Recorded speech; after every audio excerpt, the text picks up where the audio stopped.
Hilton brings you new ways to stay. With experiences that let you capture the glory days. Introducing the Graduate Hotels. Each inspired by local college towns, these stays are always original and never boring.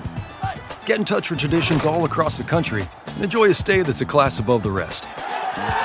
Book at Graduate Hotels with Hilton Honors Points at Hilton.com. It's a win-win. Hilton, for the stay. Hi, this is Mike, co-host of Realistic Sustainability, the podcast, which you probably already know, but I'm also the author of A Beginner's Guide to Greening Your Life. That was the book that led to our Facebook page, our Facebook group, and, well, even this show. It offers tips on promoting your positive footprint while decreasing your carbon footprint. So, if you want to read what started all of this, get A Beginner's Guide to Greening Your Life, available on Amazon, eBay, Etsy, or just visit greeningyourlife.org for more information. Thank you for joining the sustainable movement and promoting a greener future.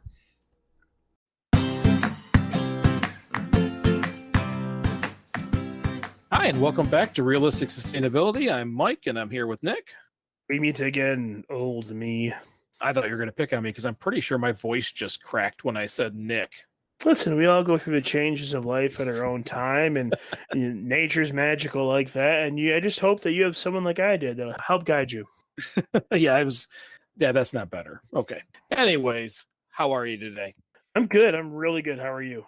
I'm good. I'm kind of torn on something. I really enjoy, as you know, rocket launches and space exploration, having a website of my own, livelaunch.org. But all of a sudden, billionaires are throwing themselves into space like daily. Yeah. And there's a lot of sustainability discussions about, financial sustainability and how people, if you're capable of buying yourself a trip to space, you should be being more sustainable in your business. You should be giving better wages to employees. So here I am in the middle of that argument going, but I like space. I like that technology. That's a hard conversation to have, and I don't think it's best suited here. It's not best suited here? Well, we could talk about the misuse of funding or the waste of resources to, I don't know, shoot a rocket into space. You could shaped like male genitalia because you want to. That's great. But it's more so the paying their employees' wages thing. It's not that I don't think people deserve more money. I do. But I think that there's a big misconception over billionaires actually get their money from. A lot of billionaires, not all of them, but a lot of ones that are CEOs of companies, generally their net worth is based on how much stock they have and what the company's trading at. The company's trade value is not in any way related to what the employees get paid. So they're two very separate and different things. Do I think that these companies can afford to pay their people more? Yes. Anyways, this week, I didn't have a whole lot to talk about, but that was just something that was kind of weighing on my mind. I really enjoy all this space stuff, and it was taking a beating today every time I looked at it. So this has no parlay into what we're talking about this week, because we're talking about landfills and how they actually work. Oh, okay then. Well, I think we can chew this out. It sounds like a good idea. Did you know that there's like different kinds of basic? Well, when I've always called everything a landfill, but there's dumps and landfills, and they're two different things. Yeah, I don't doubt it. I assume a dump is exactly what it sounds like. A landfill. So here's what I completely ignorant jumping in the water on this uneducated. To me, a landfill seems like composting on a very large scale. They're moving earth around. They're putting the things that can go in the ground. The things that can be burned or recycled are being taken care of. But you see all these vent pockets with these pipes coming out that are, I'm assuming, venting it, releasing gases that are created. I can only assume that also produces an immense amount of heat. So, I think it's the same basic premise as composting, minus the fact that no one's coming and getting it for soil. So the older version is the dump. Okay. And what that is an open hole in the ground where trash is buried. So they put a layer, then they put a little dirt. Then they put a layer and they put a little bit of dirt. Where it's kind of picked apart by animals, the seagulls, the rats, stuff like that. Mm-hmm. It is the old mess that we grew up with in Montrose that you could smell in the spring. Yeah. where it's kind of exposed. Then there's landfills. Now they have multiple classes of landfills, but the more I read about them, I kind of feel like it's just lipstick on a pig. They just add a few more safety precautions and go better. Still garbage in the ground. But landfill is usually a structure where they pack clay first, lay down like a membrane, Yeah. and then they put their garbage on there. That is the plastics and the glass and the papers, things that, and if they burned a lot, then of course the ash. Yeah, and the clay, I assume, is to provide a barrier to stop it from seeping into possible drinking water. Yeah, that's they're very proud of the layer of clay and the thickness of the layer of clay, and that is what it's for. Matter of fact, there's actually drainage underneath those units, because as it rains, of course, it's filtering its way through the garbage, and it creates this. It's like a leachate. It's like the word leach and ate, as if you ate a leachate, That's liquid disgusting, but okay. that falls down into this pipe system that has to go to a water treatment plant so that it doesn't keep the moisture down below. Oh, So there's really those two main. Now there's also green landfills, which are extremely rare. Then there's full recycling plants or treatment plants. We're talking about landfills and Okay. dumps. Basically, the goal of any landfill is to take what we've wasted and hide it from us. I think you've brought this up in past episodes, that the whole purpose of this process is to take things that we're just trying to throw, quote unquote, away and make them evaporate or disappear. Same concept as shoving your stuff in your closet when you're a little kid and you're told to clean your room, except now we have a community ran service that does it for us. Yeah, they come and pick it up. Now, very rarely do we ever talk about any of the embodied energy that goes into any of this stuff, but the biggest thing is it is really designed to hide society's mess from society. Mm-hmm. And it makes a killing doing that. It is the business of hiding our mistakes. Yeah, it's also, I think, one of the biggest sources of income the state of Michigan has. Unless things have changed. I know what the incoming trash from Canada. I am.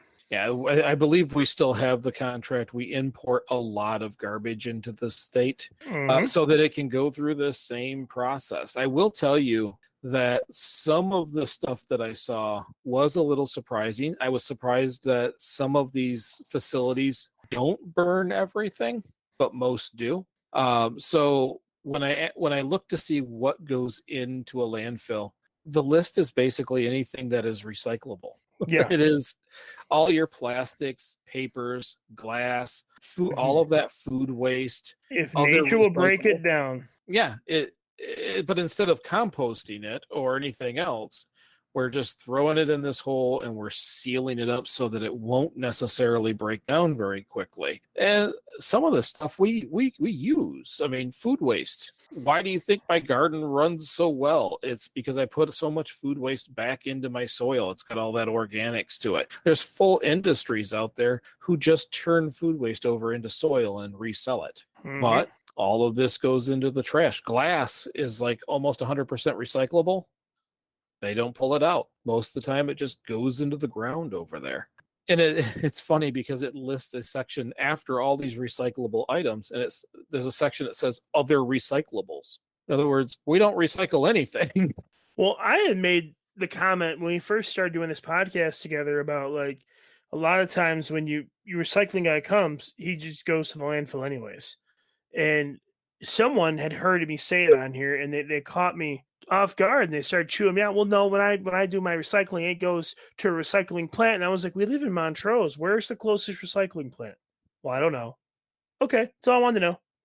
Because well, you can ask what truck picks it up. Is it waste management? Because if it's waste management, they don't have a full recycling facility. No, it goes to the giant, humongous hill that they've built on 57. Right. And it's not that we want someone to stop recycling, because it really is practice. Because at some point we have no choice but to recycle. But we don't recycle near what people think we do. Matter of fact, I have some stats on that. Between 9 and 12% of your plastics get recycled. So when you wash them out and you put them in there, just a tiny fraction of those are going to be recycled. And it's based on need. But there was other surprising things, because recyclables like metals, which you've recycled metals every time you can find them. Iron, steel, aluminum only gets recycled at about 47%. Well, it used to be that, and we're talking a long time ago, that other countries would buy our scrap metal and for their industrial needs. Well, since that's slowed down, scrap prices have plummeted. So now it's when you do scrap, you get almost nothing for it. And when they buy metal, they only use the best stuff they take in. So yeah, I used to. You're not wrong. I used to do a lot of scrapping. So did you. I did too. Yeah, you're right. And it was amazing to see, especially something like aluminum. Aluminum is a material that can be recycled over and over and over again with little to no loss and be used over and over and over again. But to only recycle it at 47%, which means we have to make more out of bauxite over and over and over again. That is disheartening at best. Other things they had there, glass, like I said, is almost fully recyclable, 33% recycled. Well, yeah, because can't you just reheat it and reform it? But it's in landfills all over the world right now. Paper, because not all paper is recyclable. As you know, if it's got food waste on the paper or cardboard, it can't be recycled. Certain bleaches on paper prevent it from being recycled. So very little of our paper is still recycled. Now, at the 65% recycled, now granted, the rest of it can be composted if it gets air. If it's packed in there, it's still going to be, you're going to be able to read that 100 years later. That's disgusting, but you're right. And the two largest recycled items I found was lead and magnesium. Yeah, that's what they make weapons out of. That's and then it just had a section of less than, the rest of it was all less than like 10%. There was a list of things that can't go there, and they were liquid waste like paints and chemicals. Yeah, anything from like batteries, rubber from tires because they're treated and full of steel, chemicals, any kind of cleaning, even cleaning chemicals, bleach, no. Anything that can run off into the water and create something dangerous. Right. So untreated medical waste was on that list. Makes me think of like organs, but no, untreated medical waste is going to be usually when it's like if people are in bed and they poop themselves, gets all over like the plastic lining or the sheets and stuff. When you have certain diseases like C. diff or a norovirus, standard antibodies or standard like anti-germicidal cleaners don't do anything. Bleach won't kill norovirus. You don't want to put that stuff in a landfill where it can get to water. If it gets to water, you're in trouble. Gotcha. Well, I did not know that. Thank you. Also, CRT screens and different tube televisions. I'm not sure how much we have to worry about tube TVs anymore, but they're not allowed in landfills. You wait till you start the gaming thing. You'll find out. And then mercury. Obviously, they don't want mercury, but you know what? If you have CFL bulbs in the trash, you're releasing mercury on a regular basis. So it has mercury vapor within it. Yes, it does. So those were the items that it told me it was forbidden to allow into standard landfills. Now, I watched a lovely video from a company that I'm not going to name, that it was almost like a large Mentos commercial, very upbeat, very happy about their landfill process. Okay. And the things that were toted from a sustainability eye makes you a little shaky. Yes, they're super happy about the thickness of the clay, which, you know what, the thicker the better. I'm happy. A little bummed that there's a hole in the ground with the stuff in it, but you know what, at least you're taking the steps. Yeah. Then they lay down this like membrane that helps reduce anything passing through also. It's a garbage liner, got a trash bag, we got you. Yes, and they're very excited to talk about how they reduce the amount of space by burning most burnable items. Through the air, that sounds good. But not organic waste like food, because so they put that in there, and then they put another layer over the top and compress it. I don't understand why they hate on food. Why do they burn food? Nope, they don't burn the food. They just add it in there because it's a compostable, except for they're compressing it down and taking all the air out. That's what all the vents are for? Well, nope, the vents are coming. So as they continue to do layer of layer of layer, what happens is they start getting methane. because as the Yeah. water drips through, you get this methane buildup. And that's And what I thought. Yep. And this company was very excited about, we burn that methane. So they're not capturing it to reuse. They're not using it for their own energy consumption. They're just making very big candles. So you're talking about waste management. I'm talking about a facility in the area. So, Okay. We'll leave it at that. They just have basically torches running from all Mhm. the methane exposure coming out of there. Remember, we talked recently during the Future Grid episode about how methane and natural gases are a problem because they can leach, and if they get out there, it's a much higher greenhouse gas capture than burning it. Well, Mhm. they're very excited to be burning it, but they're burning it without a purpose. They could be capturing that and using it to heat their own buildings. They could be using that to run the stoves. They could be using that to run a lot of things.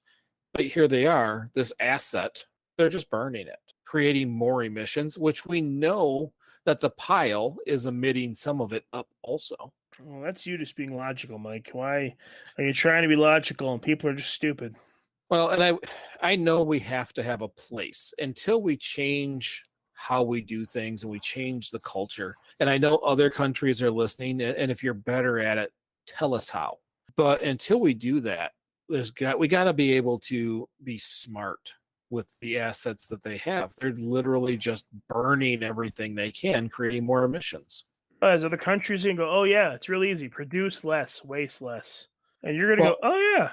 Well, and I know in some areas in Europe, you get one trash bag every week. You get one trash bag.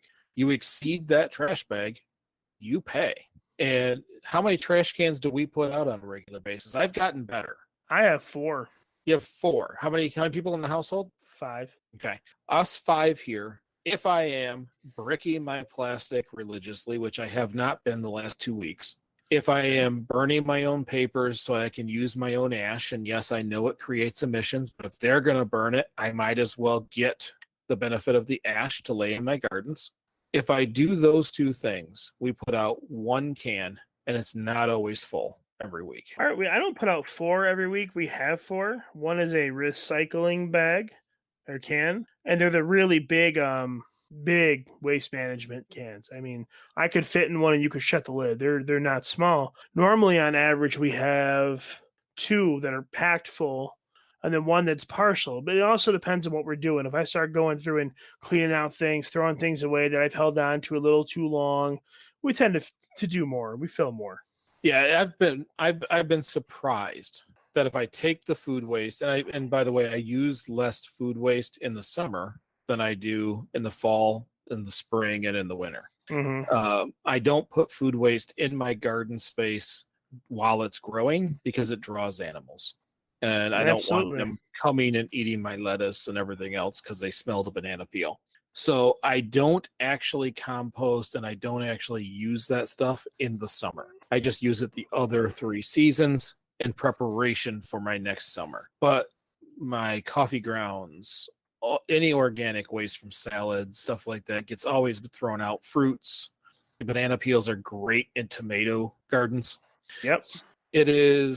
I use that on a regular basis. So when I get rid of all those things, we really don't have a bunch, because that's something a lot of people forget. When we throw it out, we're not just losing whatever material's there. We're not just throwing something quote unquote away to be stuck in the ground, but it takes a truck, it takes emissions, it takes driving, it takes people, it takes energy. It takes a bunch of embodied energy to throw away the embodied energy that was in that product. You're right. And keep in mind, for my household, we're not throwing away food. I mean, our waste goes to the turtles or the chickens, or like it's used up. I mean, when it becomes waste, it's, out of the butt of something else. But we go through a lot of other stuff, a lot of plastics, a lot of cardboard, a lot of paper products in this house. Well, and you don't usually run large gardens, so you're probably not looking at the ash as an attribute or something that you can use. It is, for me, I use it as a nutrient. And now I can take some uptown to where those gardens are, because where we planted a lot of the city stuff, it's really just dirt. So anything I can add there is a benefit. Jameson has been planing all that wood she got. She got a huge stack of oak and she's been planing it down, making nice planks out of it. And she had bags of sawdust. And it's not even sawdust, it's just these little curls from her planer. And I've been using it to start the fires, something that's easy. It starts a fire. As the fire starts to go out, you can throw a little more on there. She used it as mulch today. She's now putting it in the gardens, and it looks really good. Might as well. That's all mulch is chipped wood. Yeah, Treated, she's taking all these little shavings and packing it in there 2, 3, 4 inches deep. You got that much of it, why not? Well, she's proudly saying she saved 286 oak boards from being burned or gotten rid of. So she's planing down 286 double thick, 2-inch thick boards. With the cost of lumber, that's a retirement fund. She'll build stuff. My wife, she's more talented than I am. She's capable of probably building us a tiny house out of that. Yeah, probably. But it doesn't go to the landfill. And when we take out the trash can, we have 4 or 5 cans, but we're only putting a couple of bags in there. And sometimes it's a little bit more because when you buy apple juice in large containers for 3 children, it's a big open space. I try to use that big container to rick all my plastic into so that at least if it's in there, it's not hollow. It becomes a waste of space. But anyways, the more I look at this, it is a cash cow industry so that we can hide what we don't want to see. I agree. It is one of those situations where it's kind of like in the 1920s when we started doing social programs. So individuals who were less fortunate at least weren't visible. They got them in buildings and places so that other people who were fortunate didn't have to look at it. That is quite literally what our trash removal system is, and it does save a little disease. Yeah, listen, there's a lot of different problems that can be fixed with the same business model, just applied a little differently. People that don't agree with that, you can look at your automotive industry and look at your fast food industry and realize that assembly line is the same. Yeah, and the more I kept playing with this stuff and looking at it, that 40% of food waste, that's all becoming methane. Yeah. Because if they're not going to burn it and they're just going to pack it in there, it's just going to become methane. It's a 7 to 10 times greater greenhouse gas than if they would have burned it. They should have burned it. Meanwhile, you have all the embodied energy that goes into burning and packing and moving and transports and squishing and the occasional recycling, or at least shipping some off to be recycled, which is even more embodied energy, so it can go somewhere else to be recycled. But then you have the leachate that's coming down to the bottom, having to go into retention ponds so that it can be treated. That's gross. That is a whole separate piece of that. So now that's got to go through a water treatment process and a whole nother set of embodied energy because we waste so much in the United States. It's almost like we go out of our way to make problems worse. Well, we do it for convenience, though. So that seems to be the MO in the United States. And hopefully other countries, if you're listening, tell us the things that are better, please. Because as I was researching, there wasn't a lot of things that were better. There's a couple of quote-unquote green landfills, but they just don't take other stuff. What is a green landfill? Why don't you help us understand that? What I found with the green landfill is they were supposed to take in everything and then find the best purpose for each. What I found in reality was they only take organics and they move it around to compost it. Okay. It just didn't take the plastics. They didn't take the other items like the tires and things that can't break down. That doesn't fix the problem. That makes a very nice hole. That's going to be a nice little hill that is really going to have some serious growth and nutrients, but it doesn't fix the problem. Well, the problem is something that's even happening to begin with. That's the main problem. We need to find other ways to go around it and stop it from happening. Well, and I did, just so everybody else knows, I did see mercury, CTC, or the CRT screens, all these things that we said we can't recycle and we don't treat. We just ship off to other countries. It used to be China, and now we're finding other Asian countries that we can ship these things off to so that they can burn it or take care of it in a less than regulated way. What country is it that we pay them to take our garbage, and it's such a big source of their income, their nation depends on it? It's an Asian country. I just can't think of it. Is it Singapore? It's either Singapore, Thailand, or Philippines. I One think it could be all three. one of them's ridiculous. Like it's insane how much of our garbage they have there. We did that because China quit taking it. As our countries fought more and more over the last 5 or 6 years, there's a leverage point. China quit accepting US trash, and we started to have a real problem because we are the largest waste producer on the planet. Yeah, we like our space. We like our convenience. So it's not that I don't know.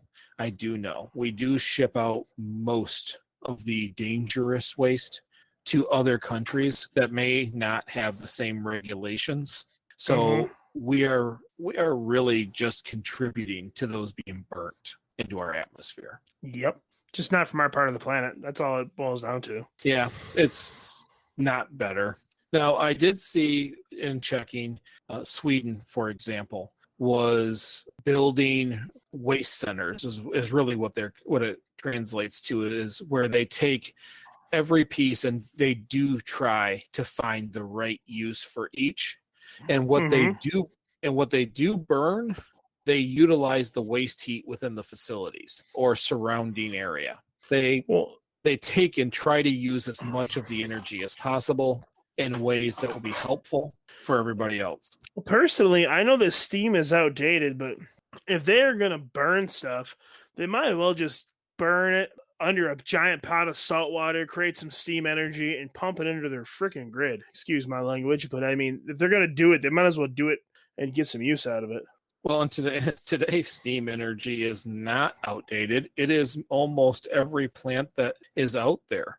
Even nuclear plants are just really fancy steam engines. So I get what you say. And if you're going to do it, you might as well recover as much as humanly possible. So that's something else they don't have to burn. Yeah, honestly, think about it. So we burn coal as the primary thing in most like to produce electricity, right? They burn coal at coal plants. Why not just burn garbage? I mean, if they're gonna burn it anyways, why not just burn the garbage instead of burying it? Burn it. Honestly. Well, and you can burn that and not coal, and at least you're getting something out of that energy. You're right. You're absolutely correct.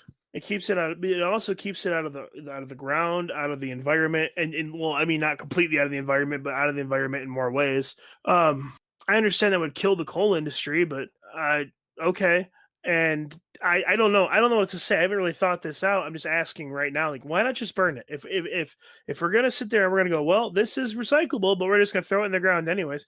Just light it on fire and use the energy. I mean, energy really can't be destroyed. It just gets moved or disperses or goes somewhere else. So either you're going to burn it or nature's going to break it down. Either way, it's going to turn into energy. It can turn into methane gas and it can kill our ozone. Or we could just burn it and take the heat and heat a building or turn a turbine and create some electricity. Like let's get some stuff done. I understand. I absolutely do. Did you know that facilities are required to check groundwater in the area for 30 years? I didn't know the number was 30 years, but yeah, I think that stretches into other industries too, because the different type of zoning regulations needed for landfills require that. It's the same thing with like if you're gonna have a scrapyard, your land's got to be zoned a certain way. Otherwise, you can't do it because of the hazards it creates when you're putting that kind of stuff near the ground. Well, and I found it weird because not a lot of that stuff will break down in 30 years. Yeah, but 30 years is a big round official number. and that is, they would say, we monitor our sites for 30 years after use or as required by regulation. Which really means 30. Okay, so 30 years is a big enough number where anyone that would care would be pacified by the number 30 years as long as they didn't look into it. But also, here's the important part. That's on average a third of someone's life, which means that like the people that are going to be in office that are sticklers about policy and about making sure things are followed by the book aren't going to be in that same position in 30 years. They're going to move on with their career. So it's a placebo number is what it is. Yeah, there's no long-term sustainability to any landfills in the United States, as I looked. Nope. When it comes to groundwater. Oh crap, make them earthworm farms. They'll eat everything. Well, and earthworms, I'm a fan, so. Your garden is hulking. It's awesome. That's straight up from the worms. It is. It really is. That's 3 straight years of tossing in 24 worms into each bed. So, really, what can we do?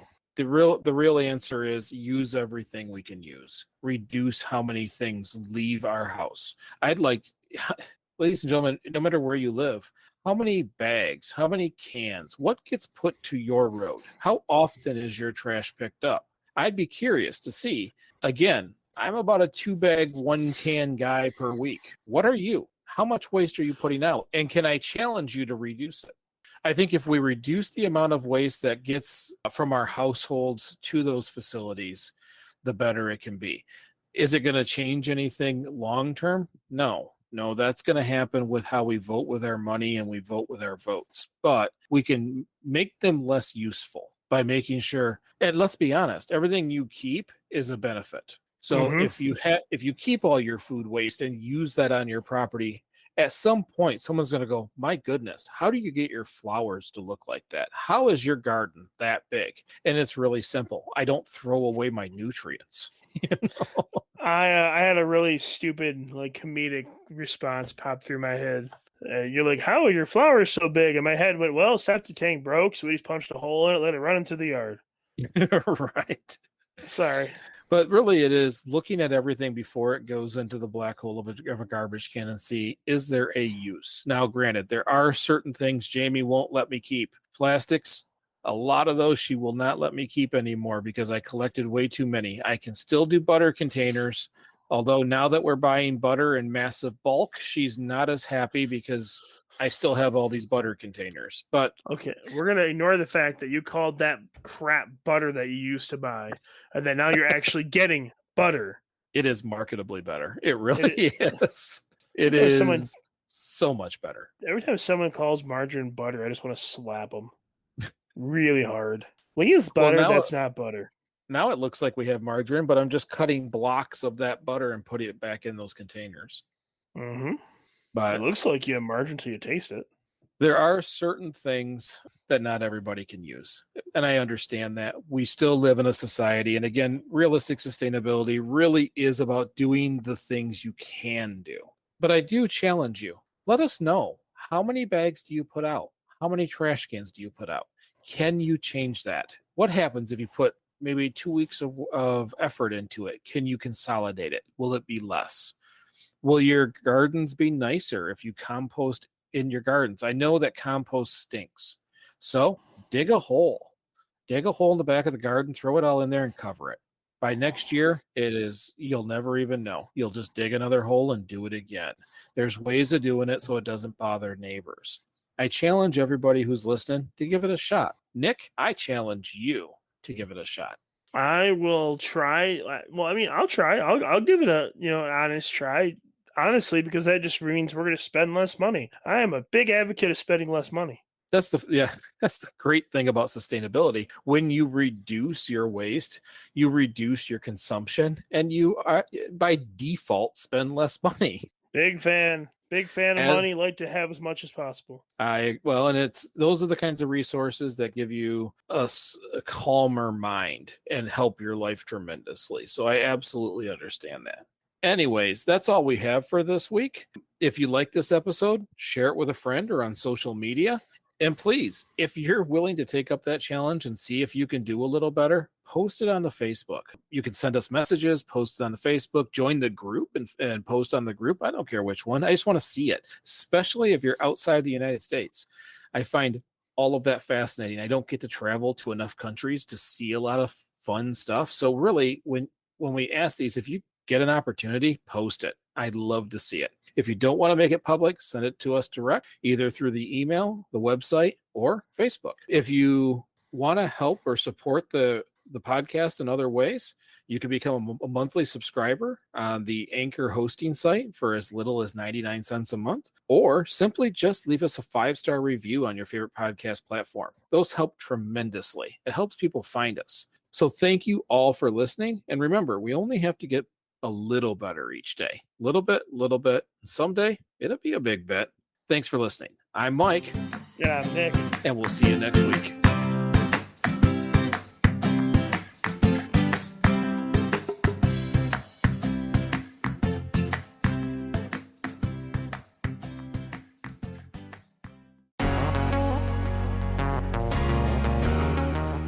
Feeling overwhelmed by climate change?